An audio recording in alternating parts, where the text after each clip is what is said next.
오늘 말씀의 제목은 잃어버림으로 찾는 목숨이라는 제목으로 우리 함께 하나님 말씀을 나누도록 하겠습니다.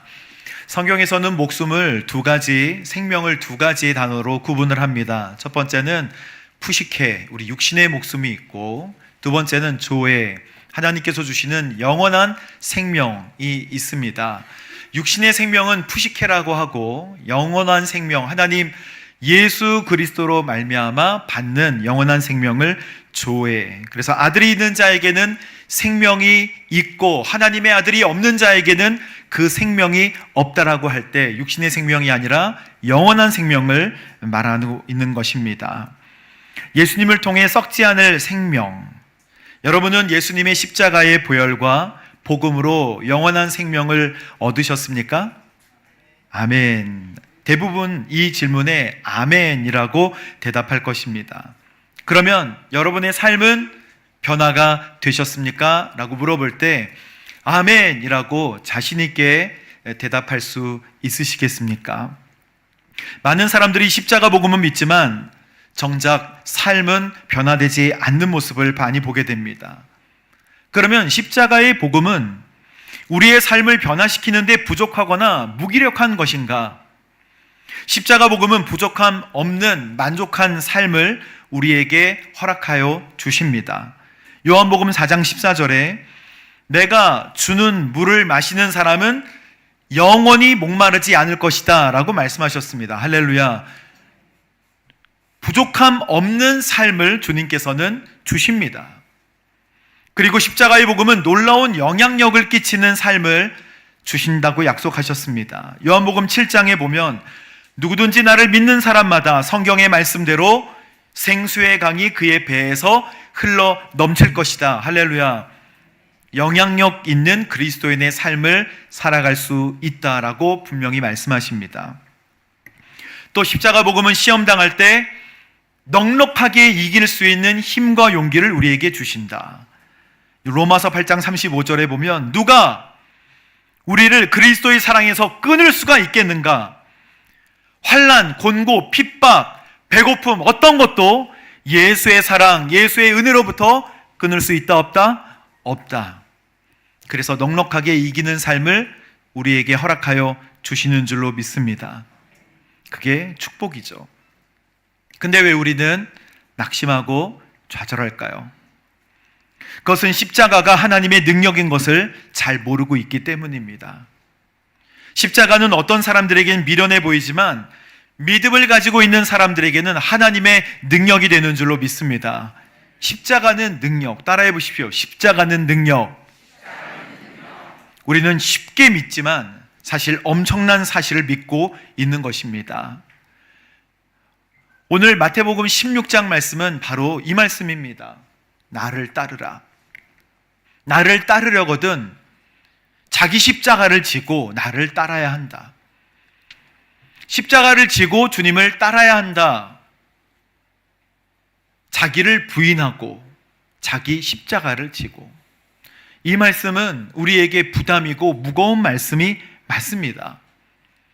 하지만 예수님은 부담이고 무거운 말씀을 우리에게 가지라고 주신 게 아니라 그 뒤에 나오는 엄청난 영광을 우리가 그 너머에 있는 영광을 보기를 원하고 계시는 것이에요. 이 말씀의 배경은 이렇습니다. 가이사랴 빌립보는 약간 북쪽 지방이거든요. 예수님은 이제 가이사랴 빌립보에서 말씀을 전하시고 이제 예루살렘으로 오셔서 예루살렘에서 십자가를 지시기 전입니다. 주님께서 제자들을 가르치시고 그 빌립보 지방에서 물으십니다. 얘들아, 사람들이 인자, 나를 뭐라고 하든.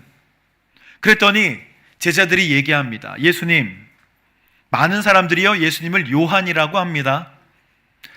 예수님, 어떤 사람들은요 예수님을 엘리야라고 합니다. 그러니까 요한과 엘리야, 영향력 있고 좋은 사람인 거 맞아요. 그렇다면 너희는 나를 누구라고 하느냐? 너희는 나를 누구라고 보느냐? 그때 수제자인 베드로가 뭐라고 얘기합니까? 주는 그리스도시요 살아계신 하나님의 아들이십니다 라고 담대하게 얘기합니다. 예수님 이걸로 정말 입이 이렇게 귀에 막 걸리실 정도로 참 좋으셨어요. 딩동댕 이렇게 치고 싶으셨어요. 딩동댕동. 맞다는 거예요. 시몬아, 내가 복이 있다. 너가 참 잘 대답했다. 너에게 계시하신 분은 사람이 아니라 하늘에 계신 내 아버지시다. 우리 아버지가 그것을, 성령님이 그것을 너에게 알게 하셨어. 그렇게 말씀하셨어요. 그리고 엄청난 축복을 주십니다. 너의 이 반석 위에 내가 교회를 세울 것이다. 할렐루야. 이 반석 위에 교회를 세울 것이다. 여러분, 베드로가 반석이란 뜻이긴 하지만 베드로 너 위에 교회를 세울 것이다 라고 한 게 아니라 너가 한 그 믿음의 고백 위에 내가 교회를 세울 것이다. 주는 그리스도시요 살아계신 하나님의 아들이십니다 라는 것을 고백하는 게 교회 아니겠습니까? 교회는 유형교회가 있고 무형교회가 있잖아요. 이 건물은 유형교회입니다. 그러나 무형교회, 보이지 않는 교회는 주는 그리스도시요 살아계신 하나님의 아들이십니다 라고 고백하는 사람들이 진짜 그리스도인, 교회인 줄로 믿습니다. 그 믿음 위에 주님이 교회를 세우세요. 에클레시아, 그 교회를 처음 예수님이 이 고백 위에 말씀하셨습니다. 근데 이 고백을 예수님이 딱 듣자마자 그래, 이제는 된 것 같아. 이제 내가 너희들에게 비밀을 이야기하겠다 하시면서 하시는 말씀이 내가 고난을 받을 거야. 내가 죽게 될 거야. 내가 그러나 3일 만에 살아나게 될 거야. 이 말씀을 비로소 가르치시기 시작하셨어요. 그랬더니 이 말을 쭉 들은 베드로가 마음속에 어려움이 생겼습니다. 예수님, 지금 우리는 예루살렘으로 가면 한 자리씩 해야 하는 거 아니겠습니까? 예수님이 강력한 우리의 리더고 슈퍼스타 아니겠습니까? 그러면 우리도 오른쪽 왼쪽에서 좀 권력을 가지고 예수님 잘 되면 우리도 잘 되는 거 아니겠습니까? 라는 마음을 가지고 있었는데 주님이 죽겠다는 얘기를 하시고 자꾸 3일 얘기하시니까 베드로가 이야기합니다. 주님, 절대 안 됩니다. 절대요. 그런 일이 주께서 일어나서는 안 됩니다 라고 얘기해요. 그러니까 주님은 베드로가 처음 들어보는 얘기를 합니다. 이제 베드로의 마음에 마상을 입게 하는, 사탄아, 내 뒤로 물러가라. 너는 나를 넘어뜨리는 자다. 너가 하나님의 일은 생각하지 않고 누구의 일만 생각한다고요? 사람의 일만 생각하는구나.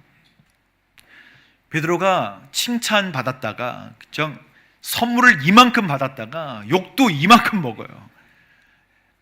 그리고 나서 예수님은 이제 베드로와 제자들과 우리들에게 지금 가르쳐 주시는 것입니다. 뭘 가르쳐 주세요? 오늘 이 말씀을 가르쳐 주세요. 누구든지 나를 따라오려거든 자기를 부인하고 자기 십자가를 지고 나를 따라올 것이다. 예수님 말씀하신 제자의 기준을 보면 성공과 번영의 기준을 완전히 뒤집는 거예요. 24절 말씀 우리 읽어보겠습니다. 시작. 그때 예수께서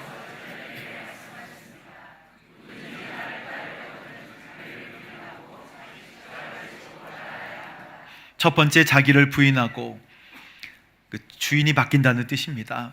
여러분의 주인은 누구십니까? 대답하기가 좀 힘드신가요? 여러분의 주인은 누구십니까? 아멘. 그럼 예수님께 컨펌 받고 모든 일들을 하고 계십니까?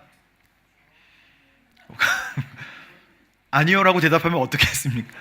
그분이 주인이 아닌 거잖아요. 주인님에게 허락받고 주인님에게 컨펌 받고 자기의 주권을 내려놓는 거예요. 자기를 부인하는 거는. 여러분, 주권을 여러분이 가지고 계십니까? 존재를 부정한다는 게 아니라 자신과의 관계를 완전히 끊는다는 뜻이에요. 내가 나와 붙어 있는데 어떻게 나와의 관계를 끊어요?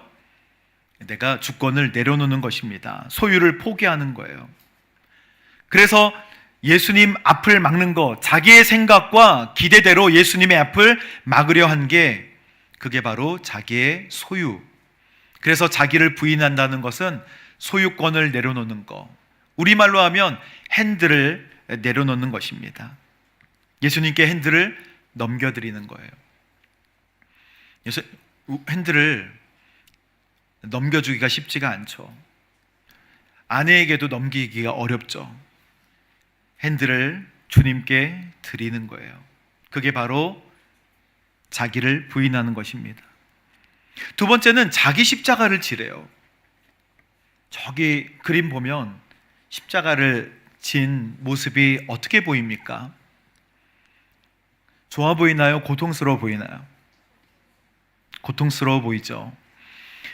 십자가를 진다는 것은 예수님 때문에, 따라해 봅시다. 예수님 때문에 불편과 불이익, 그걸 감수하는 게 자기 십자가를 지는 거예요. 그냥 우리의 성격이 뭐가 나가지고 싸우거나 내 뜻대로 하거나 그래서 오는 불평과 불이익 말고 예수님의 이름 때문에 오는 불편과 불이익. 예수님은 인류의 죄를 용서하시기 위해 십자가에 죽으셨습니다. 제자는 복음을 위해 감당해야 할 각자의 십자가가 있다는 거예요. 손해볼 줄 아는 용기가 필요하다는 것입니다. 여러분은 예수님을 따르기 위해 받는 고통과 불편함이 혹시 있으십니까? 저는 이 말씀 준비하면서 저는 주님 때문에 어떤 십자가를 지고 있나요? 라고 주님께 말씀을 드렸는데 너무 부끄러웠어요. 불이익이 작은 것 같이 느껴지는 거예요. 주님, 저는 어떤 불이익을 주님께 감수하고 있나요? 저는 이 말씀에서 당당하지 못하고 또 주님께 너무 부끄러웠습니다. 저는 주님께 시간을 많이 할애합니다. 거의 모든 시간이 주님을 위한 시간으로 만들어가고 있고 실제로 그렇게 합니다. 하지만 제가 받는 불이익이나 이런 부분들이 작은 거예요. 그래서 주님, 저의 헌신은 그리고 저의 모양과 방향은 바뀌어져야 합니까? 라고 주님께 말씀드렸어요. 그래서 저는 저의 십자가를 이제 다시 세우려고 합니다. 좋은 기능이에요. 여러분, 제자들, 예수님의 제자들은 무거운 자기 십자가를 지죠. 베드로는요, 제자들의 마지막 순간을 보면 그 말들이 성경에 나와 있지 않지만 전승에 내려오고 또 같이 역사에 나오는 이 제자들의 말을 보면 이렇습니다. 나는 주님과 똑같이 매달릴 자격이 없어. 이렇게 고백해요. 그리고 저를 거꾸로 매달아 주십시오. 거꾸로 된 십자가에 매달려 마지막 순간에까지 성도들에게 믿음을 지키고 예수님을 바라보십시오 라고 고백하면서 십자가에서 죽었다는 거예요. 안드레는 이렇게 얘기했대요. 오 복된 십자가여, 오랫동안 갈망해 왔노라. 십자가를 갈망해 왔대요. 저는 안드레의 마음이 어떤지 도저히 이해할 수가 없어요.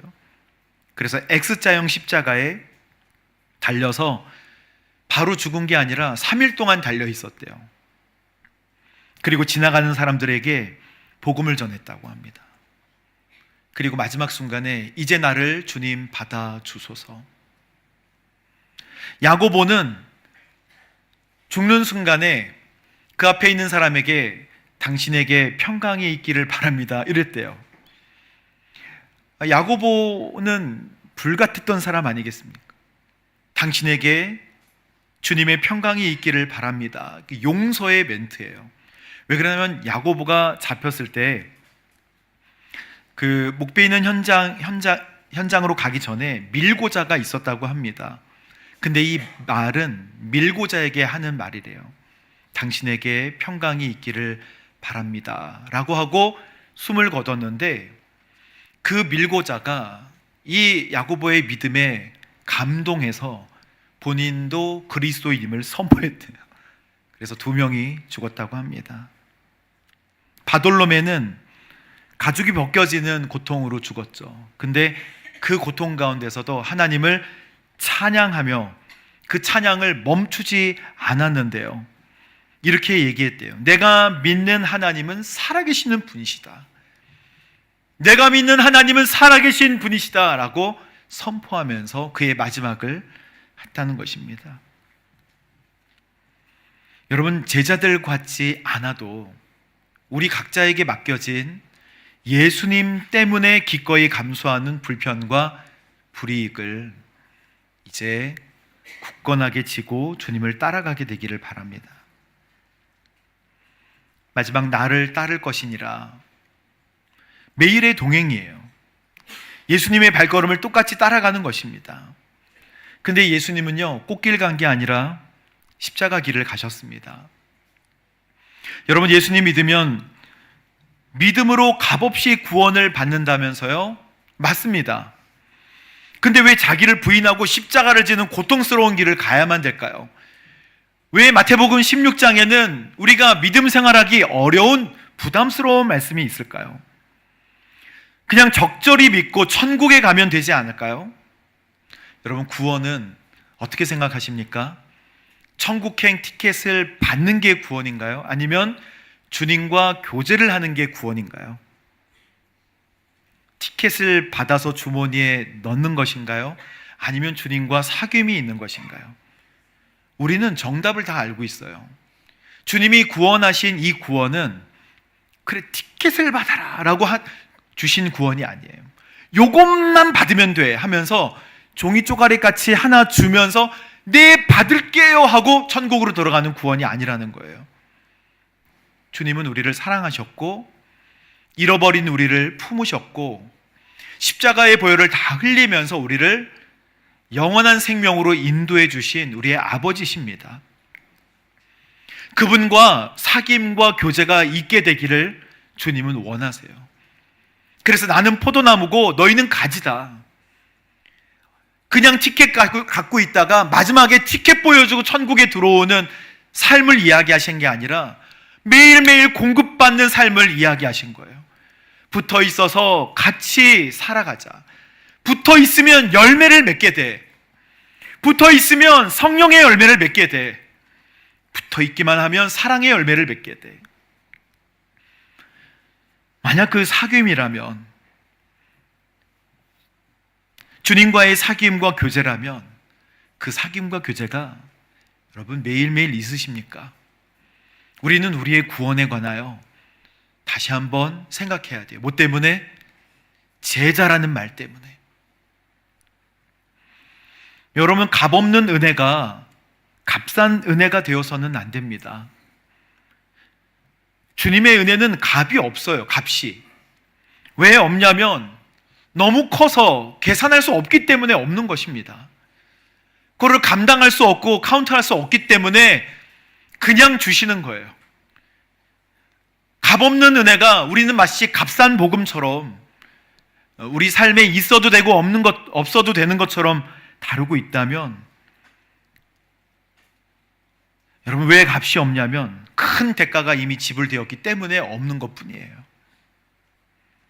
본 회퍼는 이런 말을 했대요. 값싼 은혜는요, 회개 없는 용서래요. 제자도 없는 세례, 십자가 없는 은혜, 이건 스스로 속이고 있는 은혜라는 거예요. 주님의 사랑을 만약에 깨닫고 구원의 감격을 누리는 사람은요, 최소한의 의무만 하면서 구원받으려고 고민하지 않는다는 것입니다. 나 같은 죄인을 살리기 위해 주님께서 나를 위해 죽으셨으니까 나는 무엇을 드릴까? 무엇을 위하여 살아갈까 고민하며 주님 가신 길이라면 고난도 기꺼이 감수하는 것, 그게 바로 나를 따르라 라는 말에 응답하는 것이래요. 사랑하면 대가와 희생이 기쁨이 되는 것입니다. 우리는 자기 부인하고 자기 십자가를 지고 라는 말을 들으면 고통, 불행, 억누름, 억압 같은 단어가 떠올라요. 그러나 예수님이 이 길을 추천하신 이유가 있습니다. 우리를 괴롭게 하기 위한 것이 아니에요. 진짜 평안과 영광을 알게 하기 위한 것이에요.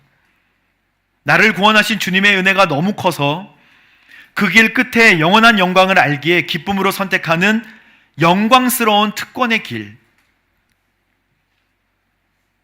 여러분, 믿음 생활에 유아기적 인생이 있어요. 어린 아이와 같은 믿음. 그저 주님 품에 안겨 그냥 구원받는 것. 그러나 주님은 우리 손을 붙잡고 같이 사역하자, 같이 동역하자라고 제자로 부르신다는 거예요. 여러분, 110년 전에 1907년 조선 땅에 복음을 전하기 위해서 24살의 젊은 처녀 선교사 루비 캔드릭 선교사님이 이 조선 땅에 왔습니다.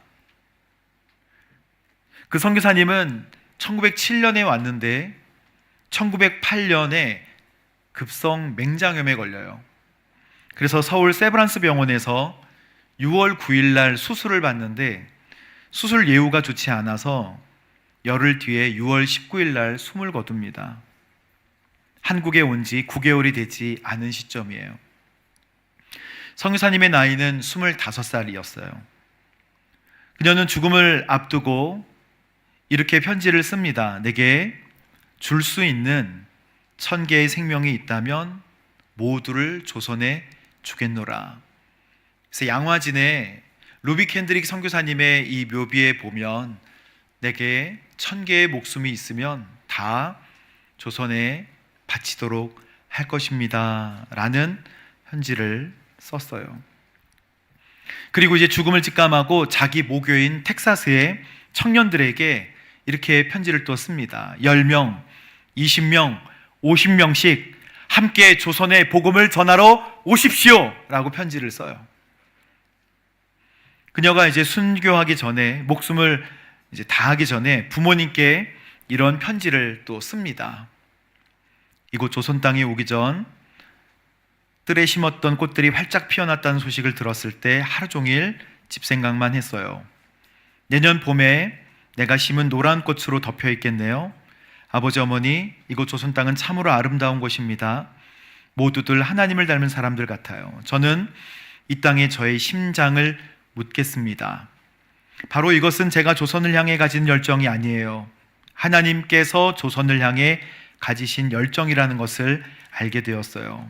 아버지 어머니 사랑합니다.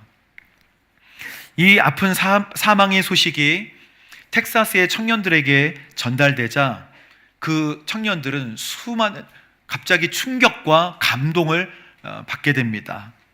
그래서 그 중에 실제로 20여 명이 조선의 선교사로 즉시 헌신하여서 한국으로 달려오게 되는 영적 각성이 일어나게 되는 거예요. 우리 1900년대 초반에 이런 선교사님들이 이 땅에 와서 피를 뿌리고 복음을 전해주셨어요. 한 알의 밀알이 죽지 않으면, 썩지 않으면 그대로 있지만 썩으면 100배, 60배, 30배의 열매를 반드시 맺게 되는 것입니다. 그래서 25절 말씀을 읽어보십시오. 시작. 누구든지 자기 목숨을 구하려는 사람은 잃을 것이요 누구든지 나를 위해 목숨을 잃는 사람은 얻게 될 것이다. 사람이 온 세상을 다 얻고도 무슨 소용이 있겠느냐? 사람이 자기 목숨을 무엇과 맞바꾸겠느냐? 가장 어리석은 거래에 관하여 성경을 말씀하십니다. 목숨을 구하려고 하면 잃게 된다. 푸시케, 육신의 목숨을 구하려고 한다면 그것은 나쁜 것은 아니지만 더 바라봐야 되는 영원한 생명, 조회가 있다고 주님께서 말씀하시는 거예요. 만약에 이 땅에서의 삶이 우리의 끝이라면 우리는 이 땅의 삶에 푸시케, 육신의 생명에 집중하면 될 것입니다. 하지만 영원한 생명이 있다는 거예요. 예수님이 자기 십자가를 지라고 하신 말씀은 그 뒤에 있는 놀라운 영광을 말씀하신 것입니다. 주님을 위해 목숨을 잃으면 영원한 생명을 얻게 될 것이다. 여러분, 우리 짐 엘리엇 선교사님에 대해서 잘 아시죠? 짐 엘리엇 선교사님은 에콰도르의 아우카 부족에게 복음을 전하려고 그 부족에게 찾아갔다가 즉시 살해되어서 5명의 청년들은 그 자리에서 목숨을 잃게 됩니다. 이 사건은 라이프지에 대서특필되고 참 어리석은, 아니요, 참 무의미한, 참 안타까운 죽음이었다라고 라이프지에 대서특필돼요. 안타까운 죽음으로 끝나려고 할 때 1년 뒤에 이 기자가 와서 엘리자베스 엘리엇에게 물어봤을 때 짐 엘리엇이 썼던 고등학교 때의 일기장을 이렇게 보여줘요. 그 일기장의 내용은 이렇습니다. 하나님, 제가 감히 하나님께 기도합니다. 이 부족한 나의 나무 토막 같은 인생에 불을 붙여주세요. 제가 주님을 위해 탈 수 있도록 나의 삶을 주께서 소멸시켜 주세요. 이 몸은 주님의 것입니다. 나는 오래 살기를 원치 않습니다. 완전하고 풍성한 삶을 원합니다. 주님과 같이. 이게 고등학교 때 쓴 일기고 그는 29살에 생을 마감하게 됩니다. 그런데 복음 하나 전하지 못하고 내리자마자 숲속에서 살해되었던 그 5명의 선교사님들이 가치 없는 죽음을 한 것 같았지만 그 하늘의 미랄이 심겨져서 엄청난 열매를 맺습니다. 5명의 아내들은 준비해서 그 아우카 부족을 또 찾아가요. 이 아내들과 자녀들이 그 부족을 찾아갑니다. 부족이 다 복음화돼요. 그때 그 짐 엘리엇과 친구들을 죽였던 그 중에 한 사람이 이렇게 고백을 합니다. 우리는 그분들에게서 복음을 받고 하나님을 믿게 되었습니다. 그 젊은이들의 희생이 아니었다면 우리는 아직도 그렇게 살고 있었을 거예요. 그분들의 죽음으로 인해 우리는 빛을 보게 되었습니다. 우리도 오래 살기를 원치 않습니다. 주님처럼, 그분들처럼 살기를 원합니다. 저기 오른쪽에 보이는 저 원주민은 실제 아우카 부족이에요. 그리고 그 오른쪽에 사진이 가려져 있지만 짐 엘리엇의 아들이 저 옆자리에 바로 있어요. 아들이 선교사가 되어서 이 복음을 계속 전하고 있는 모습입니다. 짐 엘리엇의 일기 중에 오늘 말씀과 딱 맞는 하나님의 복음과 같은 말씀이 있어요. 영원한 것을 얻기 위해 영원하지 못한 것을 버리는 사람은 바보가 아니다. 영원한 생명 조회를 얻기 위해 유한한 삶을 버리는 것은 바보가 아니다. 여러분, 육신의 삶을 마감하라는 얘기가 아니에요. 주님께서 우리에게 각자 맡겨주신 예수님 때문에 얻게 되는, 예수님 때문에 맞이하게 되는 그 불이익과 고통도 마땅히 지는 십자가가 있어야 된다는 거예요. 사랑하는 성도 여러분, 이 말씀은 복 많이 받아라 라고 하는 말씀이 아니죠. 이미 우리는 영원한 생명을 복으로 받은 하나님의 자녀들인 줄로 믿습니다. 그러면 우리는 어떻게 해야 되는 것일까요? 예수님은 이제 제자들에게 왜 이런 말씀을 하셨을까요? 제자들은 다 하나같이 예수님이 죽으신 다음에 방 안에 들어가서 두려움에 방 바깥으로 나오지 못했어요. 그들도 예수님과 함께 있었지만 막상 죽음의 두려움과 핍박의 두려움으로 방문을 열지 못했습니다. 그런데 돌아가신 후에 주님께서는 제자들을 찾아오셔서 말씀하십니다. 너희에게 평강이 있을지어다 라고 말씀하시고, 그리고 성령의 충만을 받아라 라고 말씀하십니다. 성령의 충만을 받아라. 여러분, 우리가 성령의 기름 부으심, 성령님의 충만한 삶이 있어야 된다는 거예요. 그렇지 않으면 우리가 주님께서 말씀하시는 십자가도 질 수 없을 뿐더러 주님과 함께 꿈을 꿀 수 없다는 것입니다. 우리의 인생은 하나님께서 각자에게 계획해 놓으신 놀라운 비전과 은사와 열매들이 있다는 것을 여러분 믿으시게 되기를 바랍니다. 성령 충만함을 사모하십시오. 주님께서 우리가 상상하지 못한 사람들을 만나게 하시고 우리가 예상하지 못한 길로 인도하여 주셔서 하나님께서 마음껏 사용하시는 그 환상과 꿈을 보여주실 거예요. 여러분 꿈꾸십시오. 하나님은 여러분을 통해 놀라운 일을 이루어 주실 것입니다. 꿈꾸십시오. 성령 충만하십시오. 하나님은 여러분을 통해서 우리가 계획하지 않은 놀라운 일들을 행하시게 될 것입니다. 은혜가 있어야 돼요. 은혜를 기억해야 돼요. 하나님의 은혜가 사라지는 순간에 내가 죄인인 것도 까먹고 하나님의 은혜가 사라지는 순간에 나의 비전도 다 사라지게 되는 거예요. 주님께서 우리를 위해 십자가에 달려 죽으셨습니다. 이 사실을 여러분 꼭 기억하십시오. 은혜 안에 잠기십시오. 성령 충만하십시오. 그리고 복음의 증인이 되시기를 주님의 이름으로 축복합니다. 우리 찬양하고 함께 기도하도록 하겠습니다.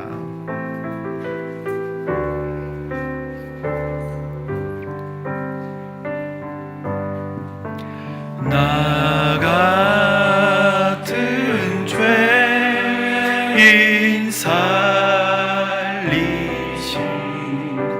주 은혜 놀라워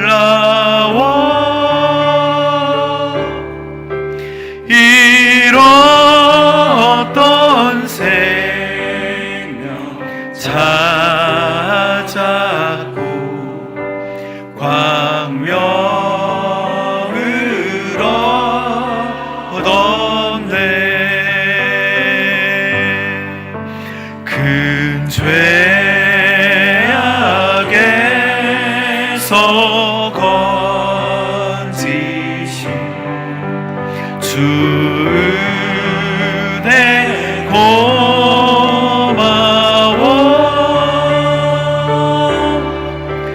나 처음 믿은 그 시간 귀하고 귀하다. 이제껏 내가 산 것도 이제껏 내가 산 것도 주님의 은혜라. 또 나를 찾아본 향해 인도해 주시리. 거기서 우리 영원히 거기서 우리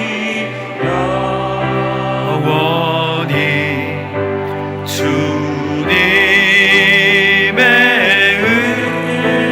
은혜로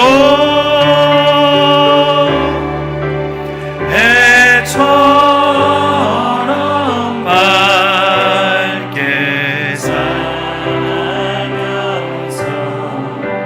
주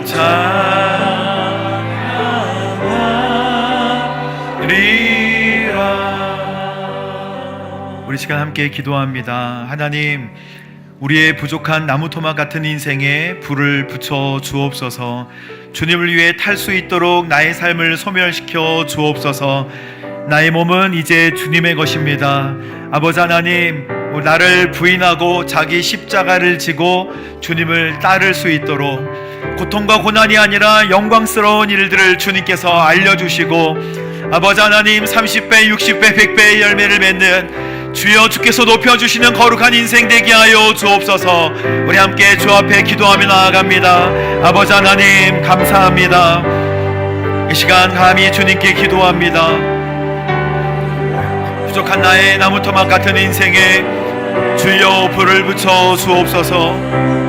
제가 주님을 위해 탈 수 있도록 나의 삶을 주께서 소멸시켜 주옵소서. 나의 몸은 주님의 것임을 고백합니다. 아버지 하나님, 인생의 주인이 바뀌었음을 선포합니다. 아버지 하나님, 사용하여 주옵소서. 아버지 하나님, 나의 십자가를 지고 주님을 따르는 제자의 삶이 아버지 하나님 우리에게 있도록 주여 역사하여 주옵소서. 아버지 하나님, 풍성한 은혜를 받고 주님의 희생으로 말미암아 우리가 나음을 이루었으니 주여 우리의 삶을 인도하여 주옵소서. 주여 우리의 삶을 인도하여 주옵소서. 주여 우리의 삶을 주의 뜻대로 인도하여 주옵소서.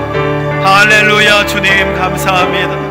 아버지 하나님, 말씀대로 살아갈 수 있는 힘과 용기와 능력을 더하여 주옵소서. 주님 할렐루야. 주님 감사합니다.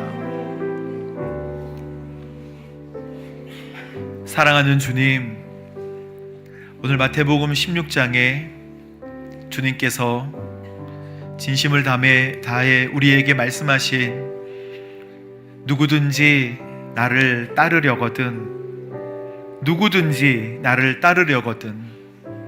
자기를 부인하고 자기 십자가를 지고 나를 따를 것이니라. 주님, 이 말씀은 부담이 되고 눌림이 되고 실천하기 어려운 말씀입니다. 그러나 주님께서 당하신 고통과 우리를 살리신 은혜를 생각할 때 우리가 주님을 사랑한다면 주님께서 말씀하신 이 말씀을 진실로 믿고 우리에게 각자에게 맡겨진 십자가를 지게 되기를 원합니다. 아버지, 우리는 그럴 만한 자격도 없고 우리에게는 주님을 향한 하나님 큰 용기가 없습니다. 그러나 주님, 오늘 우리에게 성령의 충만함, 하나님의 영의 임재하심을 허락하여 주십시오. 주님을 따를 수 있는 용기를 주시고 또 주님과 함께 교제할 수 있는 영적 친밀함을 허락하여 주시고, 이 말씀이 동떨어진 말씀이 아니라 이제 우리가 살아가는 진실한 말씀이 되도록 주님 역사하여 주옵소서. 아버지, 부족하고 연약함을 고백합니다. 주님께서도 잘 아시죠. 허공을 도는 뜬구름 잡는 말씀이 아니라 진짜 살아내는 말씀이 되고 싶습니다. 주님께서 곧 오실 때 칭찬받는 거룩한 백성이 되고 싶습니다.